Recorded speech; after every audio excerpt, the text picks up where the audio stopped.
Welcome back to another Spirit Island video. In this video, we'll be continuing our series on Is This Spirit for You? In this video, we'll be focusing on Sharp Fangs behind the leaves. The setup is one presence and beast on your starting board in the highest number jungle.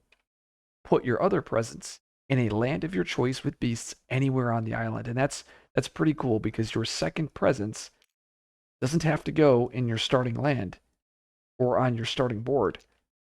So if I start on board F, I could put it in F5, I can put it on F7, or I can put it in any of the other lands that have beasts. The playstyle, it says, it's all about beasts and jungles, can be very fast out of the gate, but doesn't have the late game power that some spirits do, and it's likely to have some difficulty with blighted areas.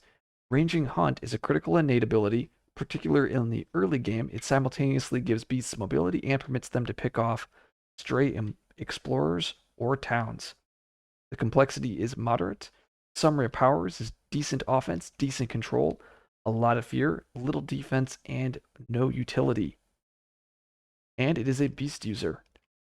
I think this is pretty accurate. I think I would probably increase the offense a little bit.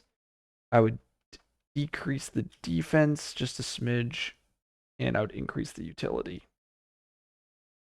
Flipping the spirit board over, Fangs is going to have two special roles. The first one is Ally of the Beasts. It says your presence may move with beasts. Second special rule, it says call forth predators. During each spirit phase, you may replace one of your presence with a beast. And this is one of the most commonly forgotten special rules that Fangs has. This special rule allows Fangs to essentially create a beast every turn in a land with presence. Of course, you lose the presence, but that is the price of, I guess, shape shifting into a beast. Your growth options, you are another pick two spirit where you get to choose two of these four options. You have a reclaim with power card gain at the cost of one energy, a presence placement, an energy and a power card, and a +3 energy growth option. Looking at your tracks, you end at 4-5, which is amazing, with 3 elements on top track and 2 reclaims on bottom track. I think that both the growth options and the tracks are some of the best in the game. And when I say best, I mean best designed in the game. With Fangs, they really made you feel that every spot mattered. There could be an argument for this bottom track being slightly better than top track, but I think they're pretty darn close. The growth options, all four of these options are very valuable depending on the adversary, the matchup, the board, the situation. So really just fantastic job with the designing of this part of the spirit board. We have two innates, Ranging Hunt and Frenzied Assault. I tried to combine the words there. So Ranging Hunt, it's a fast power, one range. You cannot target Blighted Lands, and this is one of the main reasons why Fangs gets a rep of being very hard to play. You get to gather a beast, 1 damage per beast, push up to 2 beasts. Now, this all has to occur in the same land, so you're going to gather a beast. You then do 1 damage per beast, and then you push the beasts. I've seen several players on Discord play this innate incorrectly. They may choose this option, and then do this option. Remember, innates are read from top to bottom. In the right innate Frenzied Assault, it's a slew power, 1 range, targeting a beast. You generate a fear, 2 damage, remove a beast. And then if you have the second threshold, you get an extra fear and more damage. So Frenzied Assault is one of the ways that you can deal with those Blighted Lands. I really love the balance between the left and the right innate. Left innate allows you to be very aggro. Right innate is going to get you some fear as well as do some damage in the slow. It's a really nice balance. We have 4 unique cards. The first is Teeth Gleam. It's a 1 energy slow moon plant animal. 1 range from a jungle. Must target a land that does not have blight. You either get to add a beast and generate a fear, or generate 3 fear. So in the early game, it generates beasts needed for your innates. And then in the late game, you can use this as a fear card. The next card is Too Near to the Jungle. It's a 0-cost slow plant animal. Target from a jungle, destroy an explorer, and add a fear. You have Prey on Builders. It's a 1 energy fast moon fire animal. Zero range, you get to gather a beast, and then if beasts are present, you get to skip all build actions in that land. And finally, Terrifying Chase. It's a 1 energy slow, sun animal, zero range.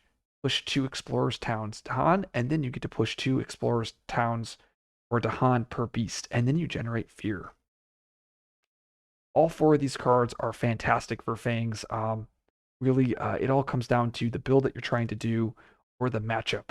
And just Fangs has so many different builds. You can go top track, you can go mixed, you can go bottom track. You can even not place presence and choose to do like a traditional like reclaim where you may gain a power card, reclaim, and then like generate energy, like something that like 0/1/1 spirits have.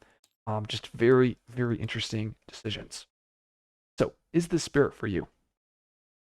Fangs is primarily this offense tempo spirit. You want to create pockets, you'll be doing fast damage, and then you will be trying to pocket the invaders such that you prevent further explorers on your board. It is a little bit, I don't want to say misleading, but it says that it's moderate complexity, and I definitely think it's closer to high just because this innate is very critical to the success of the spirit. And because it can't be used in Blighted Lands, it makes it very challenging to use. Like you can find yourself falling into traps very easily if you let lands blight, then you can't clean them up, and then the lands come up again. Another thing is the both of these special rules, but mainly it's the second special rule. Creating beasts every turn is essential for getting the proper damage thresholds for this left innate to clear out lands. So this spirit is a fast, offensive, tempo spirit. You have some fear, pretty much no defense unless you draft into it. There's plenty of different builds. There's top track, bottom track, lots of things you can do with this spirit. It's just a little bit challenging to play, and there's a very high skill ceiling, also a very high skill floor. Let's look at, actually, before I get into that, so Fangs used to be my favorite spirit in the game. This is way back when I started playing, like 4 years ago. I love the spirit. I still do now. I just don't play it as often as I used to. Luckily, both of the NI aspects added a lot of life into the spirit for me. And recently, I've just started playing one of the aspects, and it's been a very enjoyable experience. So let's look at Unconstrained. This is going to replace one of your special rules. You're going to lose Call Forth Predators. There we go. And you're also going to lose your starting beast. And this is something commonly forgotten by players. If you have this beast, I think this aspect is going to be pretty overpowered. But because you lose it, it really keeps your damage threshold in check in the early game. So it says that your ranging hunt can now target Blighted Lands. So you lose this targeting restriction. In addition, Predators Arise, each spirit phase either prepare a beast or add any number of prepared beasts to one of your lands. So this allows you to kind of get around that call forth predators. It allows you to drop a lot of beasts into a single land. So how does this aspect differ from base fangs? It's going to hurt your tempo in the early game as base fangs has a lot of interesting uses of this left innate that can create pockets starting off on turn 1, and you won't be able to do that easily due to lacking that extra starting beast. Now you do get access to easier ranging hunt, so it's easier to deal with those problem blighted lands, and Predators Arise allows you to airdrop 3 or 4 beasts in that mid game to help clear out built up land. I think this is a perfect aspect for a player that wants to pick up Fangs for the first time, as because it removes Fangs, both the Fangs as traps, the ranging hunt, as well as for getting call forth predators, and it makes the spirit very accessible for new players. Now, the aspect that I really like is Encircle, and this is a innate that replaces 2 things. It replaces the left innate, as well as it replaces Ally of the Beasts. That is gone. So first it says your powers get +1 range for targeting lands with beasts. So you get rewarded for putting beasts into different lands. So now your 0 range cards can affect those lands quite easily. You then have a new innate. It's a slow power, 1 range. You may gather one beast into target or an adjacent land if you do 1 damage. The second threshold, if at least 2 beasts are within 1 range of the target land, 1 damage in the target land. And finally, for each adjacent land with beasts, 1 damage. Just such an interesting card, or interesting innate to the spirit. It really flips the spirit upside down in what the spirit is doing. Instead of being very proactive, you're more of a control style spirit where you're going to be reacting to the invaders. One of the things that I love about this innate is the first and the second and third thresholds can hit 2 different lands. So with 1 innate, you can hit 2 lands, which is really, really important to getting ahead in the mid late game.